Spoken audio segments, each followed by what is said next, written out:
Yay, recording. Hi, Jace. How you doing today? Good. How are you? Great, great. Thanks so much for meeting with me. No problem. So, first things first, I'm just wondering, why did you choose to set the meeting with me today? That's a good question. Well, I don't know. I've heard of Aflac before, so I don't know much about it. So I'm always willing to sit down and listen to different things that help. I don't know what kind of, I know you guys are insurance, but I don't know anything other than that. So. Good to know. Okay, so you say that you're willing to sit down and work with things, talk to about things that may help, Okay. but you don't know much about Aflac. So why do you think, we can help your business? I don't know. Hopefully we can find that out today. Definitely. I know that you guys are a big company, so. Definitely. And I'm definitely here to help. I'm just wondering, where we're going with that and what mindset that you're on with Aflac. Yeah, I'm just open to listen. Awesome. Okay. So, first things first, I'd really love to learn more about your company and, how things got started here. Okay. Well, we started in 1955 in Columbus, Georgia. Still the site of our worldwide headquarters. We have over 450,000 payroll businesses nationwide. Some are large, some are small. But really, we're just trying to keep an eye on that bottom line. Awesome. Wow, that's it seems that you have a lot in common with Aflac already. Oh, really? Yeah. Oh. Yeah, we actually started in Columbus, Georgia too, which is great. Yeah, and that's where our headquarters is as well. Okay. Awesome. And you don't know much about us, but it looks like we're pretty close. No, I did some research on your company and stuff like that. No, in all seriousness, we started about 10 years ago. It was a family-owned business. We have 3 different locations. We have 60-some employees. Just trying to keep up with the market. Okay. And why is it you decided to expand from 1 location to 3? Yeah, it was just kind of how the business went. When we were flourishing, we kind of jumped, and we had the budget at that time, so we decided to jump on it, and it's helped. We kind of peaked. We put them in different locations that kind of corner our market, so it's worked out pretty well. We've kind of surrounded our little area with our location, so it's very spread out. It's very strategic. Okay, and actually, I've partnered with a few businesses like that, and they've told me that the reason that they, moved to more locations is because people here in the Bay Area like to stay, in the Bay Area, and they want to keep local. Is that what put you in that direction? Yeah, we didn't want to jump all over the place. We wanted to keep that local name since we've been around. So that was important to be able to keep that kind of that home feel. Okay. And you started, 10 years ago. How do you think things have changed from the beginning to now? A lot. Yeah. Yeah. Well, we started pretty much right in the middle of the crap when things were dying. So that didn't work out. So like 2008, yeah, about 10 years ago. But we got through it. It was a good learning experience to understand. If we can get through that time, we can get through any time. So, but that's pretty much that's what we're all about. Yeah. So starting in 2008, 2007, when the market was a little, low and it was harder, what, got you through moving in that direction and making sure you were successful in that time when a lot of people weren't? Lots of planning and strategy. Definitely. That was the key. We had to be very protective about where our assets and our income was going, where we saw it going. And then when we got through that and stuff started picking up, it allowed us to expand. So we learned a lot from that time. Okay. And, you expanded locations and you expanded employees. Did anything with your benefits package change over the last 10 years? What does that look like from the beginning until now? Well, we didn't offer benefits when we first started. Now we do. We started about 6 years ago. Basically, the thing that's changed is just health premiums just keep going up. That's about it. Yeah. We've tried to sustain the deductible throughout, but that's impossible too. So both have increased substantially. Okay. Now, you said that it was impossible to control those health premiums and your deductible. Why do you feel that it's impossible? kind of a harsh word. Well, in our, with our business, people get hurt and sick. We have a lot of family kind of, we're a blue collar business. So we have a lot of families that are, a lot of bigger families. I'm not trying to say that blue collar have more kids. Well, kind of, but I'm just saying that it's, a lot of people are using it. A lot of people are getting into it. A lot of people are getting hurt. We try to control what that looks like on the work site, but it seems like every year, they're saying, well, we looked at your usage, we looked at what's going on. It just keeps going up, up, up, and something we're gonna have to deal with. Okay. And do you see usage going up on people who have bigger families, or do you see workman's comp going up? Is it more usage during work time, or is it the family who's Probably both. both? Mm-hmm. Yeah. Mm-hmm. And you do offer benefits here and things like that. Do you pay for the benefits? What does that look like? Yeah, what does the package here look like? We cost share 50% for the employees only. Okay. The health insurance. What do you want to know? Like deductible or something? Sure. I mean, that'd be great. Anything that you can, let me know about what you specifically offer as a company Okay. would be greatly helpful. So we offer Kaiser. Mm-hmm. It's a silver-ish plan. Ish. I think it's Okay. silver-ish. Okay. It's like silverish, bronzish. I think. I don't know. That's what I was told anyway. It has a. I think the deductible is like 3,500. Okay. I think. And then there's like a 30% what do they call Copay? pay? Copayment? Yeah. Okay. So Well, if you go into the doctor, it's a 30% copay? No, I don't know what that is. It's like a 30% co-insurance, something. Okay.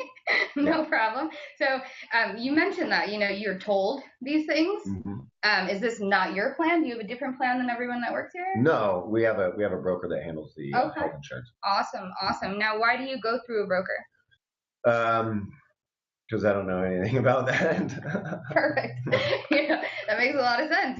Most people, I'm not going to do my own plumbing because I don't know anything about it, right? Yeah. So that's exactly why I'm here.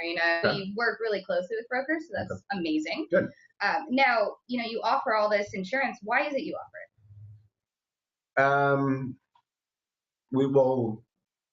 I think it's kind of what we're supposed to do. I guess. I know at the company our size, we're required to offer something. I think. But it's it's important. We want people to have something to be able to participate in. Okay, yeah. So you offer it because it's important to your people, or it's important to you as a business and growth. No, well, yeah, it's important. We have to keep people happy. We don't want them to go somewhere else. You know what I mean? So that's probably the biggest reason. Because a lot of the in the industry they can go out and to a lot of different locations and get a lot of different stuff. So we're trying to keep pace with what everyone else is doing. Right. Okay. So you're trying to, keep up with your competition, things like that. Awesome. And you mentioned that you offer a cost share. Is that for competition wise? Is that, to benefit your employees? Yeah. How do you feel about that? Well, it takes some of the weight off. At time we used to pay 100%, but we don't anymore. We just can't afford it. Okay. There's a lot of places that have that issue and cost share. It's great that you're there helping them, and it's amazing that you offer what you do, and we want to make sure that you can continue to offer these things and keep the benefits for your employees, and we can actually try and make that a little better. Okay. So your main issue, it seems, when it comes to your benefits and things like that, is your education seems to be a little lax. Just because, is it the broker's not communicating everything right, or is it you just don't want to listen? Yeah, on my side, I don't know. I just don't know. I'm not very good at that kind of stuff. So, you know what I mean? So I went out and found someone that could give us some advice on what it is. Right. So education is really important. Now, how is that education given to your employees? Well, we have an open enrollment that's coming up in like 2 months. We get them all together. We do like a barbecue at the end of during the open enrollment, to make it fun. And the broker comes. does their thing, educates everyone. They get the information, and then they have to get it back to me. The lead, we give them like 15 days or something like that, and they have to get it back to me, and then I shoot it over to them. Great, great. Okay, so when your open enrollment comes around and you have that barbecue, how many people do you think are really paying attention to the broker during that time frame? I don't know. Yeah. I just offer it in front of them. I just want them that I wash my hands of that. So if they come and do that, that's their time to be able to get their benefits, and we've tried to we've tried to do it separate once, but we didn't. Not a lot of people showed up, and it's like, so I figured the only way to get people there is to bring food. Well, food's always a nice motivator. I know if I'm being offered food, I'm going to show up. Doesn't mean I'm going to listen, though, right? No, that's true. So, what we like to do is I really love to do one-on-ones with everybody. Okay. And, I can bring donuts if that's going to really help them pay attention, which is super great. I love donuts. Donuts. They even have these new things, cronuts. Those are kind of my favorite thing. Have you heard of those? No. It's like a croissant and a donut had a baby. Oh. It's super good. Yummy. It's super good. Does that have a hole in it? It does. So the croissant has a hole in the middle? Yeah.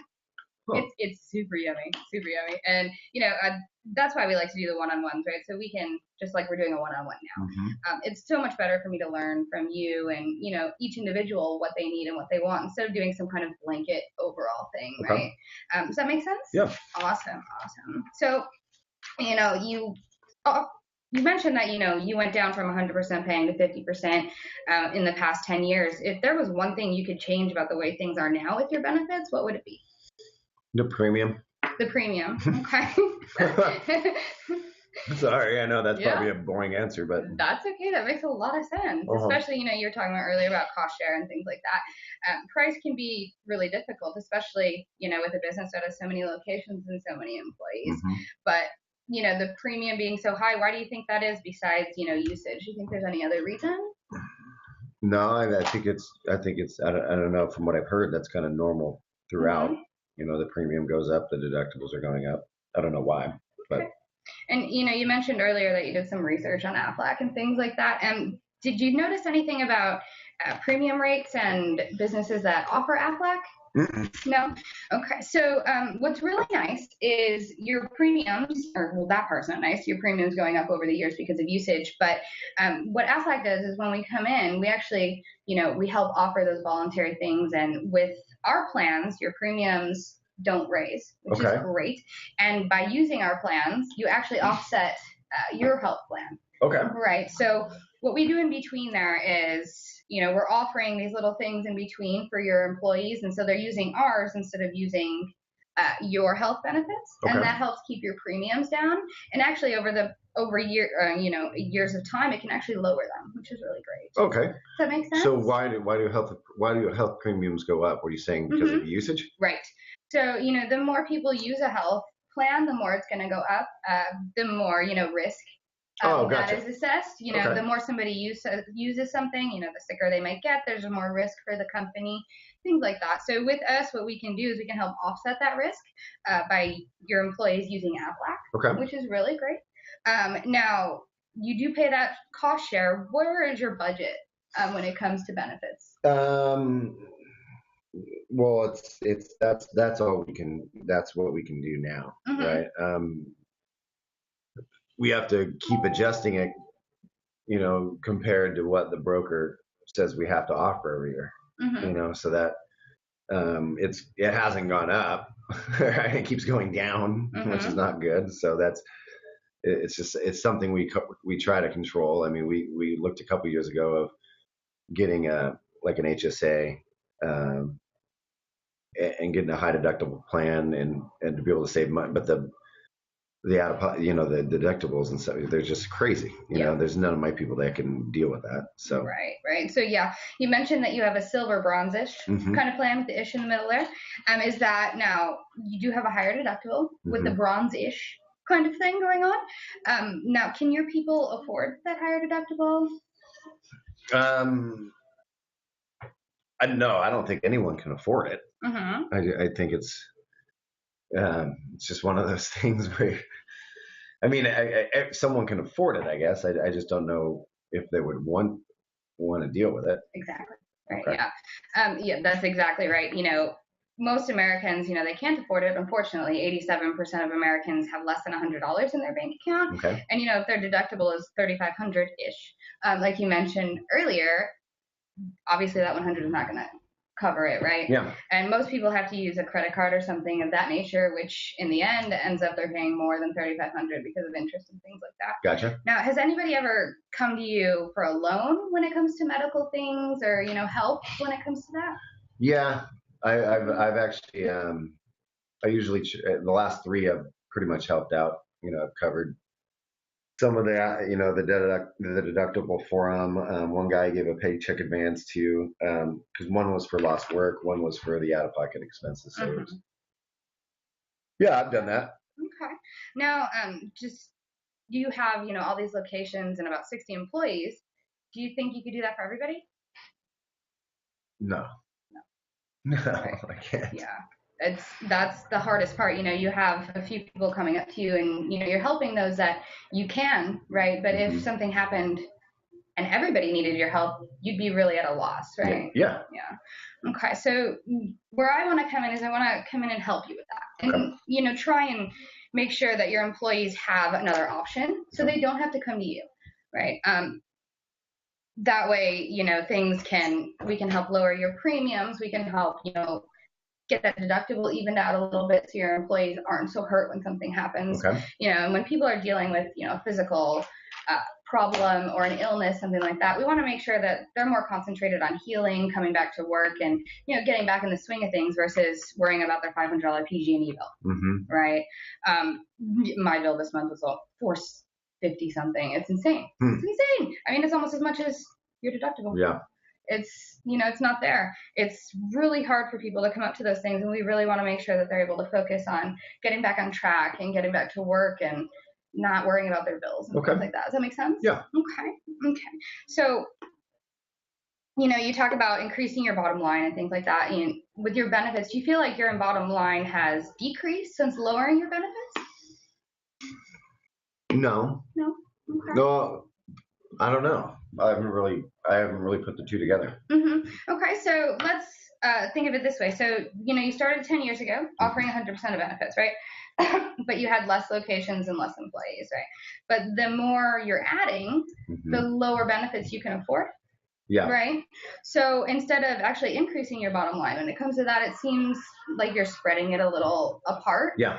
And you're looking more into offering more employees and giving them more things, but lowering their benefits package. Okay. Does that make sense? Yeah, that makes perfect sense. Okay. So we want to make sure that you can increase that bottom line and keep that benefits package where it's at. Instead of people losing things, we want to keep them right in that line or at least make things better. Okay.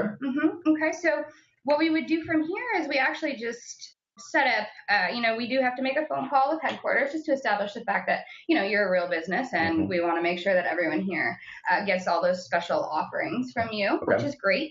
And then we do a group presentation where, I talk to everyone and we just talk about, what they have, what they need, things like that. And I can bring in some cronuts, which would be super fun. Yeah, it's super fun. I only get to eat them when I do nice presentations because they're super expensive and I don't want to buy them otherwise. Okay. But that way you just, we can talk to everybody and then we can set up the one-on-ones. Like I talked about earlier, I don't like to blanket information and I want to make sure that everything is zoned in on each one of your employees and everything works out great for your business as a particular instead of really giving you what I'm giving everyone else. So you're not going to do like a group meeting. So if you're going to do one-on-ones, that's the only thing I'm worried about because last time not a lot of people showed up for the group meeting. I'm not sure how many people will show up for the one-on-ones. Well, now, with that, do you actually do you do any kind of monthly safety meeting, anything like that? Yeah, we've tried to because of the workers' comp a little bit, but I don't know who shows up to them. Okay. When you do those meetings, are they is everybody on the clock?